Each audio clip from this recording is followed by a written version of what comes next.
السلام عليكم ورحمة الله وبركاته. اللهم صل وسلم وبارك على سيدنا محمد. ازيكم عاملين ايه؟ منورين مطبخ نور. النهارده هنعمل اكله من ألذ الاكلات اللي هنعملها سوا مع بعضينا. النهارده دار الجمعه، يعني لمه العيله. حل على النار واحط فيها ثوم وفلفل واشوح، واقوم نازله فر ويطلع الريحه بتاعه الثوم والفلفل. هقوم نازله عليه بالطماطم، واول ما الطماطم انزل عليها اسبكها بقى معاها. اول ما انزلها احط معاها معلقه خل. دي التركه المهمه جدا في الفول بقوطه.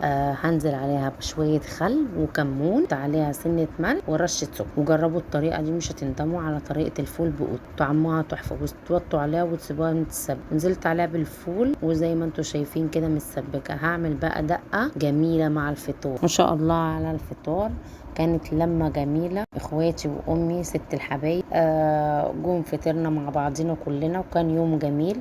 انا هقطع البقدونس، وهقطع بصلايه عليها شرايح، وهقطع قطايه شرايح، وهنزل عليها بالليمونه، وهنزل عليها احط في كوبايه معلقه شطه ومعلقه كمون ونص وربع كوبايه خل. وبعد كده هنزل عليها بالميه واقلبهم كلهم في قلب بعضيهم، واقوم حطاه على الطماطم والبصل والبقدونس واقلبهم واركنها على جنب. وبعد كده هعمل الطعميه. معانا بيضتين، وارش عليها رشه كمون. هربهم جامد البيضتين بالكمون. وبعد كده هنزل عليها بعجينه الطعميه. وبعد كده هقوم حاطه سوسيس وزيتون وطماطم وفلفل رومي وقرنين فلفل حراقين في الالوان، وهنزل عليهم ب6 بيضات، وهحط معاهم فلفل اسود. وهقوم منزله جبنه رومي حتت صغيره.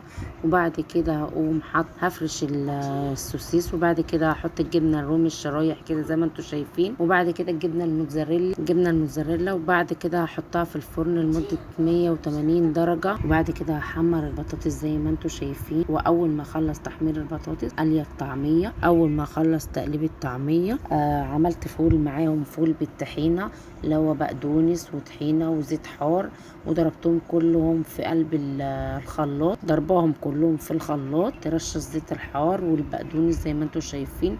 وقدمت معاه لانشون وجبنه رومي وبطاطس وخيار. دقه دي جربوها مش هتندموا. وكفايه لمه العيله مع الفطار. وعملنا فول بقوطه وجرجير. كان يوم جميل وربنا يبارك لي فيهم يا رب. اليوم كان حلو واتبسطنا الحمد لله. ما تنسوش تعملوا لي لايك وشير وسبسكرايب، وتقولوا لي متابعيني من انهي بلد. وكده بعد ما خلصنا وصفتنا بتاعت النهارده، وده الشكل النهائي لاكلتنا. اتمنى تجربوها وتقولوا لي ايه رايكم في الكومنت. استنوني الفيديو كي وصفه جديده ان شاء الله.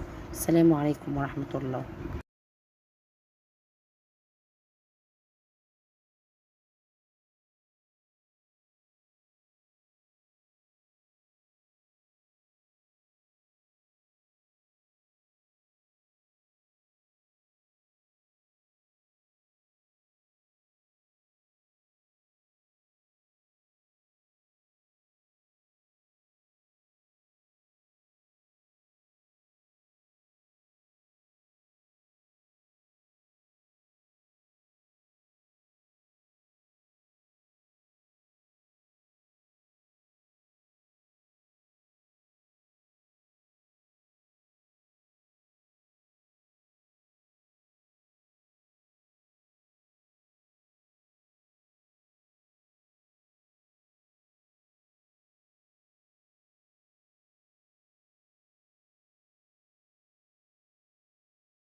وهكون محضرة حزمة جرجير وجبنة رومي ولانشون.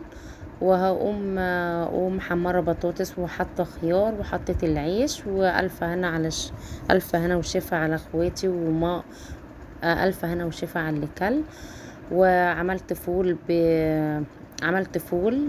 ضربت الفول ضربت فول في الخلاط، وحطيت معاه طحينة، وحطيت معاه ليمونة، وحطيت معاه شوية بقدونس، وجبت الطحينة وزيت حار وقلبتهم كلهم في قلب بعضيهم.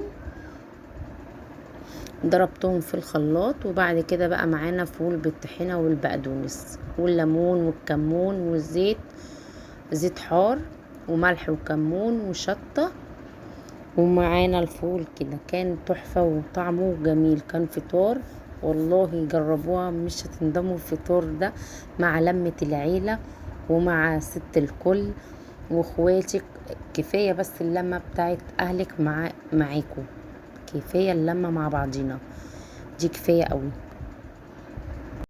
ما تنسوش تعملوا لي لايك وشير وسبسكرايب وتقولوا لي متابعيني من انهي بلد.